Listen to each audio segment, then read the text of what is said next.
আসসালামু আলাইকুম বন্ধুরা, দেখেন আমার ছাদ বাগান থেকে সর্বপ্রথম আমি কচু শাক তুলেছি। আজকে সুন্দর করে ভালো করে টুকটু টুকটু করে কেটে নিয়েছি। অনেকগুলো শাক উঠাইছি। এগুলো আজকে নিচে মাটির চুলায় রান্না করব, আপনারা দেখতে থাকেন। নিচে নিয়ে আসলাম, আসলে আমার মাটির চুলা নাই, সেজন্য আমি ইট দিয়ে বানাই তারপরে এটা সিদ্ধ করব। নিয়ে আসছি নিচে, মাটির চুলা যেহেতু নাই সেজন্য আপাতত ইট দিয়ে চুলা বানাচ্ছি, ওটা দিয়েই সিদ্ধ করে রান্না করব। বানাইছি দেখেন, যা হয় আর কি, শখে আমার ইচ্ছে জাগলো তাই আমি রান্না করতেছি। আপনারা দেখতে থাকেন। চুলায় তুলে দিছি, আস্তে আস্তে সিদ্ধ করব। আমার কচু শাক কত সুন্দর করে মিহি হয়ে গেছে। হালকা একটু পানি দিব, হালকা পানি দিয়ে এগুলো আর একটু মিহি করে গলায় নিব। পরে সব মশলা দিয়ে আপনাদেরকে দেখাবো। আমার সব মশলা আমি রেডি করে দিয়েছি কচু শাকের জন্য, সব একসাথে মিক্স করে নিয়ে আসছি, কারণ নিচে রান্না করতেছি সেজন্য প্লেট সাজায় রাখছি, কোনটা কি দিতে হয় একটার পর একটা দিব। দেখেন সব মশলা আমি রেডি করে নিয়ে আসছি, এবার একটা একটা দিব। লেবুর রস দিয়ে রান্না করব, আর লেবুর রস দিব। প্রথমে দিচ্ছি আমড়াটা ভালো করে সিদ্ধ হওয়ার জন্য, যেন কচুর ভাবটা চলে যায়।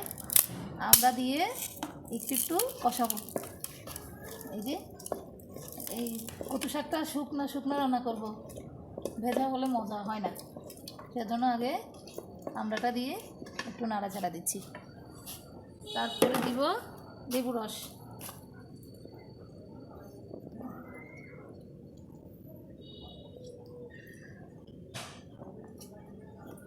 আর একটু ভালো করে নাড়াচাড়া করব যেন আমড়াটা সিদ্ধ হয়। একটু ঢাকনা দিয়ে রেখে দিব, একটু সিদ্ধ হোক।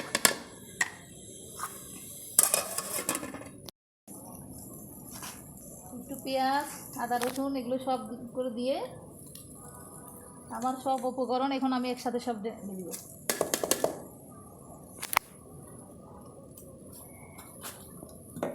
এবার নাড়াচাড়া করব। আমি যেভাবে খাই সেভাবে রান্না করছি, আপনারা আপনাদের মতো রান্না করবেন। জানি না কেমন হয়, মাটির চুলায় রান্নাটা নাকি অনেক স্বাদ হয়, সেজন্য চুলাটা বানাই নাই, ইট দিয়ে রান্না করছি। আমার হয়ে গেছে কচু শাক রান্না।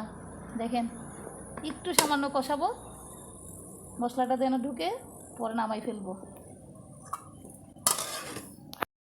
দেখেন আমার কচু শাক রান্না হয়ে গেছে। এবার নিয়ে আসছি উপরে, গরম গরম ভাত দিয়ে পরিবেশন করব সবাই ইনশাল্লাহ। কেমন ভালো হয় জানি না, যদি ভালো লাগে লাইক কমেন্ট শেয়ার করে আমার পাশেই থাকবেন। আল্লাহ হাফেজ।